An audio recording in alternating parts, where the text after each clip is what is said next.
ये buster Keaton हैं और इनके ऊपर जो दीवार गिरने वाली है उसका वजन 3 टन है।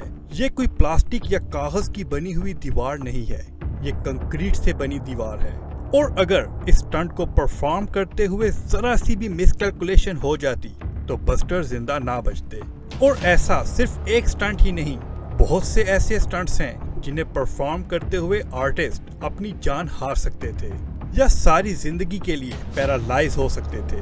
और ये सब स्टंट्स आज से 100 साल पहले उस वक्त परफॉर्म किए गए थे जब VFX, CGI, मैकेनिकल इफेक्ट्स की कोई टेक्नोलॉजी अवेलेबल नहीं थी। इस वीडियो में आपको मूवी हिस्ट्री के लेजेंडरी स्टंट्स जैसे vanishing in the briefcase,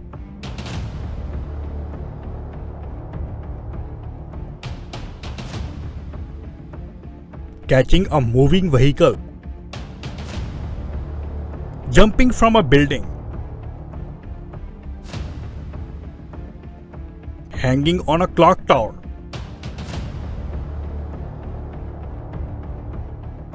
escape from falling building, crossing the train, blindfold skating at the edge of balcony.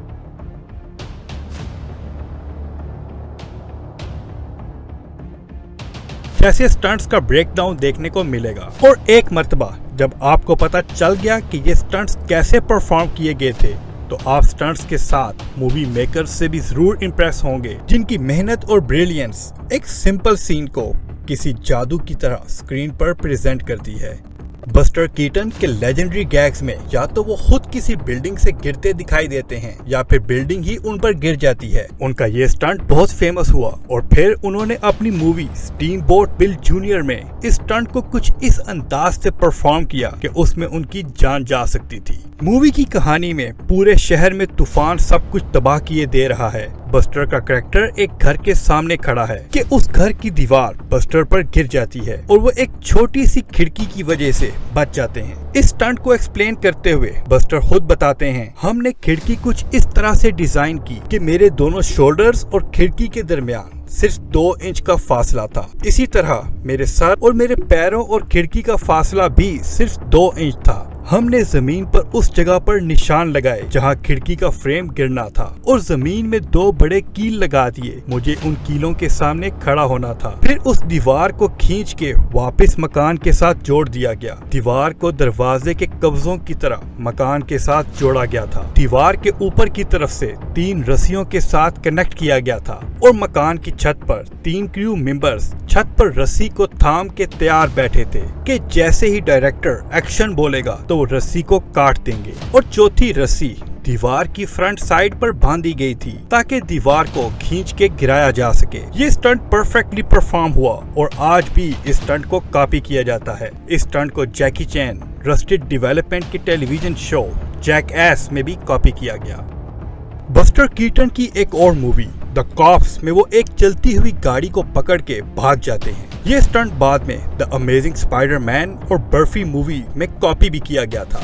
लेकिन आज से 100 साल पहले ये स्टंट विदाउट CGI और VFX कैसे परफॉर्म किया गया था। इस स्टंट के लिए अंडर क्रैंकिंग की टेक्निक इस्तेमाल की गई थी। अंडर क्रैंकिंग में वीडियो को 16 फ्रेम्स पर सेकंड में शूट किया जाता है और उसे 24 फ्रेम्स पर सेकंड में प्ले किया जाता है। इससे व्यूअर्स को एक्शन नॉर्मल स्पीड से तेज दिखाई देता है। इस फ्लाइंग स्टंट के लिए अंडर क्रैंकिंग के साथ वायर्स का इस्तेमाल भी किया गया था। अगर आप इसे फ्रेम बाय फ्रेम प्ले करें तो आप एक वायर को देख सकते हैं जिसकी मदद से कीटन को ऊपर उठाया गया था और कुछ फ्रेम्स में आपको एक पुली का शैडो दिखाई देगा। ये वो पुली थी जिसके साथ वायर को अटैच करके कीटन को उठा के ऐसा इंप्रेशन दिया गया जैसे वो गाड़ी के साथ उड़ रहा है।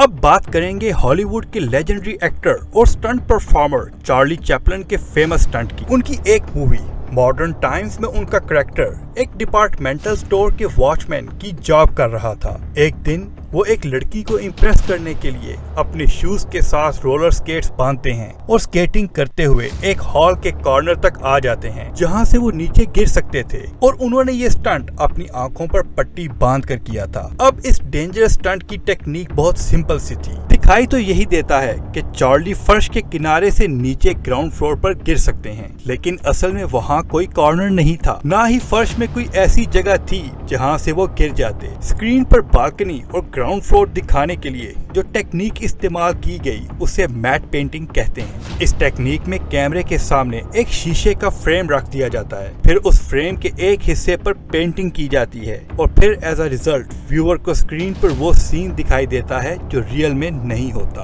अब अगर आप चार्ली चैपलिन के सीन को जूम आउट करें तो आपको फर्श पर वो कॉर्नर कहीं भी दिखाई नहीं देगा, क्योंकि वहाँ पर कोई कॉर्नर कभी था ही नहीं। इस स्टंट को परफॉर्म करने में कोई रिस्क नहीं था। ये अमेजिंग स्टंट सिर्फ मैट पेंटिंग का कमाल था। मैट पेंटिंग की टेक्निक सबसे पहले 1907 में इस्तेमाल की गई थी। ये बहुत सी हिट मूवीज जैसे किंग कॉन्ग, स्टार वार्स और टाइटैनिक में भी इस्तेमाल की गई थी। कुछ स्टंट्स जो देखने में बहुत मुश्किल और खतरनाक दिखाई देते हैं, लेकिन उनको परफॉर्म करने में कोई रिस्क नहीं होता। जैसे कि बस्टर कीटन का एक स्टंट क्रॉसिंग द ट्रेन है। ये सीन उल्टा शूट किया गया था, यानी ट्रेन और कीटन रिवर्स में मूव कर रहे थे। इस शूट को रिवर्स में प्ले किया गया था और देखने में ऐसे लगता है कि जैसे कीटन ट्रेन से टकराने से बस कुछ इंचेस के फासले से बच गए हैं, जबकि असल में ट्रेन आगे को नहीं पीछे को रिवर्स जा रही थी। हैरोल्ड लॉयड का एक सीन जिसमें वो एक घड़ियाल के साथ लटके हुए हैं बहुत ज्यादा फेमस है। ये उनकी 1923 में रिलीज होने वाली फिल्म सेफ्टी लास्ट का एक सीन है।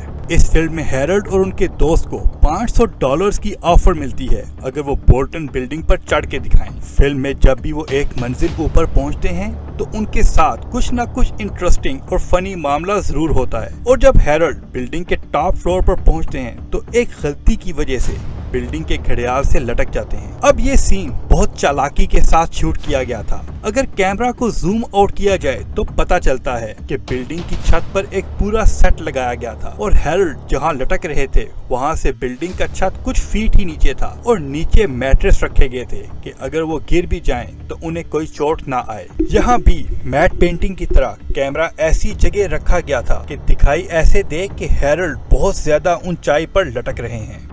ऐसा ही एक स्टंट बस्टर कीटन ने कुछ डिफरेंट तरीके से परफॉर्म किया था, जब कीटन ने एक बिल्डिंग से दूसरी बिल्डिंग पर जंप लगाया, जिसे 3 एजेस जंप के नाम से जाना जाता है। इस स्टंट को परफॉर्म करते हुए वो जंप को कंप्लीट ना कर सके और बस्टर जख्मी हो गए थे। इसलिए स्टंट को चेंज किया गया और एक बिल्डिंग से दूसरी बिल्डिंग पर जंप की बजाय वो दूसरी बिल्डिंग की खिड़की से मुख्तलिफ चीजों से टकराते हुए बिल्डिंग के ग्राउंड फ्लोर तक आए। इस स्टंट के लिए सनसेट बुलीवर्ड के सामने एक सेट इस तरह लगाया गया था कि देखने में ऐसा लगे कि कीटन अगर गिरते हैं तो वो नीचे सड़क पर जा गिरेंगे, लेकिन अगर कैमरा को जूम आउट किया जाए तो दोनों बिल्डिंग्स के दरमियान 35 फुट नीचे एक सेफ्टी नेट लगाया गया था ताकि किसी भी हादसे से बचा जा सके।